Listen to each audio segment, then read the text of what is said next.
Assalamu alaikum, hurmatlı mekendeshler, hurmatlı Kırgızstandықтар. Bizde mamleketimiz şunday çoğun özgörünün aldında turganda biz har bir Kırgızstandık, har bir mekendeşi sözübüzdün жоопкерчиликти сезишибиz керек, туугандар. Азыр Кыргыз эли өтө чоң өзгөрүүнүн алдында турат. Өтө чоң өзгөрүүнүн алдында турат.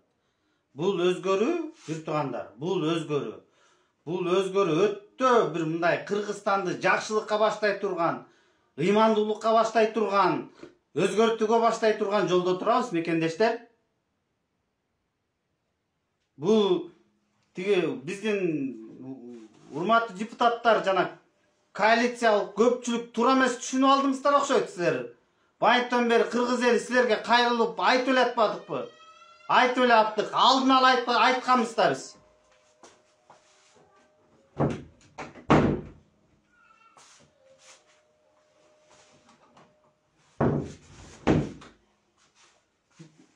Biz aldın ala aytkanбыз да, ушундай каша болот, ушундай ызы чуу болгондон ушуга барарын билгем да мен депутаттар.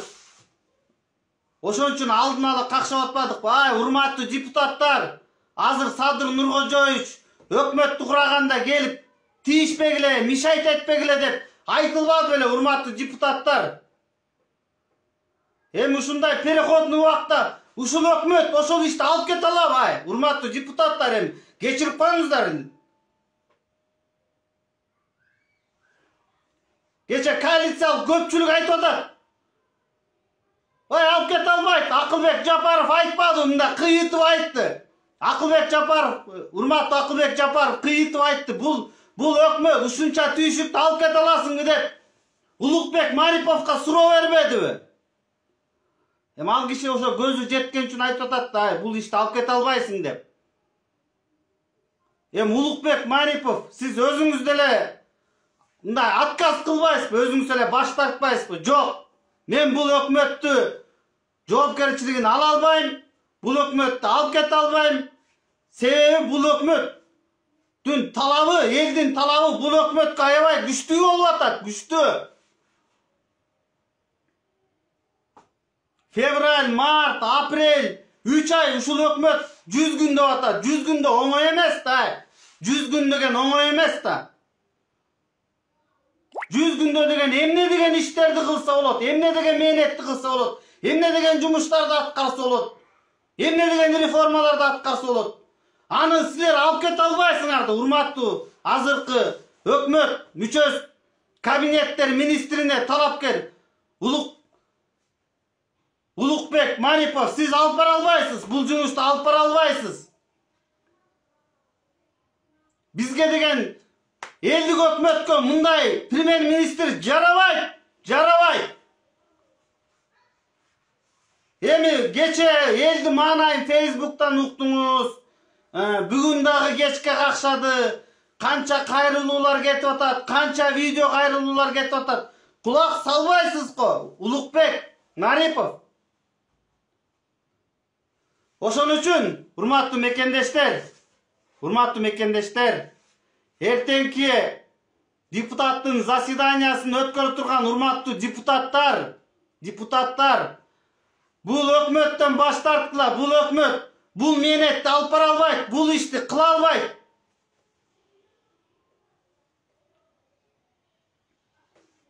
Айтпадыбы, Кыргыз эли өзүнүн оюн айтты, өзүнүн далилдерин келтирди.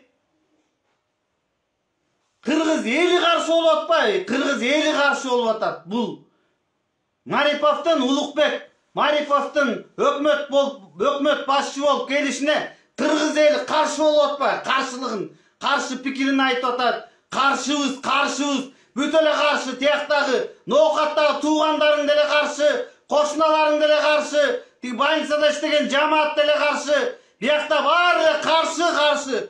Эл каршы, тигилер макул. Жана коалициялык көпчүлүк. Өтпөй каласыңар, эртең Садыр Нуркожоевичтин астына баргандачы. Садыр Нуркожоевич кол койбойт, убара болбогула.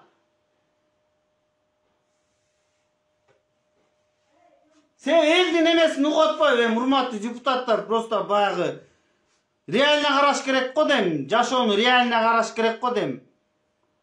Рысалиев айткандай, өтүк кийип алып, бок мыкчыган киши керек бизге. Өтүк кийип алып, бутуна бок мыкчыган ушундай патриот керек болуп атат. Урматтуу мырза, сиз кечиресиз. Мурунку иштеген кызматыңызда, эсептөө палатасында иштегенсизде, туурабы? Аякта иштегендей? Эсептөө палатасында, счетный палата, аудитор. Ошону жетектегенде аябай байыган турбайсызбы? Мына айтпадыбы туугандарыңыз видео кайрылуу. Именно ушу кызматка келгенде бул аябай байыган депчи. Жана аудиторлер сойгон кыргызстандыктар. Биздин мамлекетти аудиторлар сойгон. Жанагы өкмөт акча бөлөт да, тияка 10 миллион, бияка 10 миллион, тияка 15 миллион, тияка 20 миллион. Баягы өкмөт байкуш жана бюджет деп коет го, бюджет. Ошолорду бөлөт да бүтүндөй Кыргызстан боюнчачы. Анан бул аудиторлар барып алып текшерет.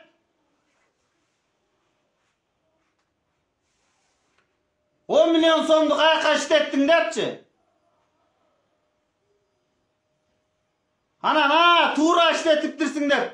Ушунун оюнда убагында кол коюлганда 2016-дан бери жетектеген турбайсызбы? Ушу аудиторларды жетектеп иштеген турбайсызбы? Ошол убакта коррупционный схемалар ачылган эмес.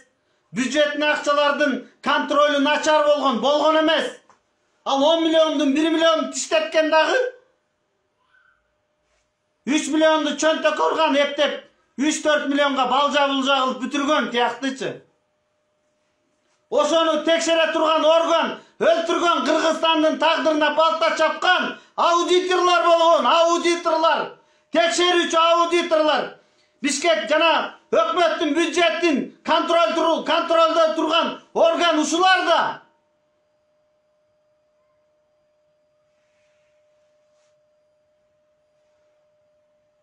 Урматтуу мекендештер, бул жумушту алып бара албайт. Себеби аудитор болуп иштеп турганда, именно ошол аудиторлар Кыргызстандын бюджеттин талкалаган, 40 миллиард дефицитке тыккан аудиторлар болгон. Уяты жоктор. Эми ошо аудиторлардын эң чоң машайниги бар Кыргыз өкмөтүн жетектеген табы. Уят да бул, уят.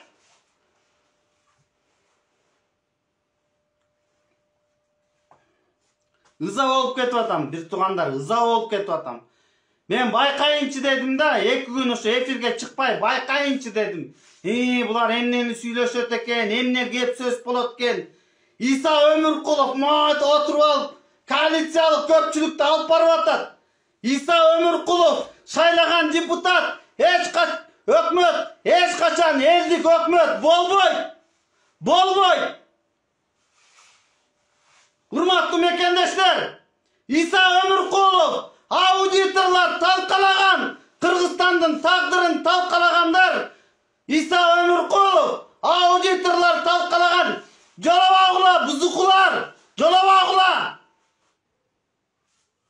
Менин башымды кесип алсаңар дагы, мен эртең сиз шайланып калса бүрсүгүнү биз деген митингге чыгабыз, мөөнөтсүз митингге чыгабыз. Дагы эмнени көрүш керек? Кыргызстан реформа болуп, өзгөрүш үчүн дагы эмнени көрүш керек? Депутаттар, тупой депутаттар. Тупой экениңерди дагы көргөзсүңөрбү?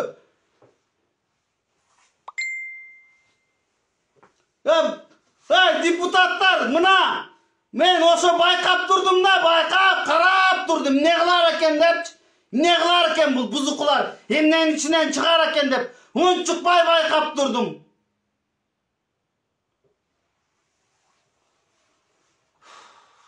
Урматтуу коалициялык көпчүлүк жаңылды. Иса Өмүркулов жетектеген жыйын жаңылды деп чечим чыгарыш керек. Урматтуу Талант Мамытов, эртең заседанияда өткөрбөңүз, жанагыларды өткөрбөңүз. Урматтуу Талант Мамытов, сиз Садыр Нуркожоевичтин досусуз. Эртеңки өтө турган жыйында Улукбек Мариповду кулатыңыз, өткөрбөңүз. Tura mekendeşler, hazır degen birlik degen deputatlarda koalitsiyalik köpçülükte turabı. Biroq el andan köptü, Kırgız eli çortaman andan köptü. Biz 80% vermedik mi? 1.200.000 kişi makul demedi mi? Sadur Nurkocaoğlu'na tiyişpekle demedi bile. Aytmadık bile, kulak salbaysınlar. Kum kulaklar.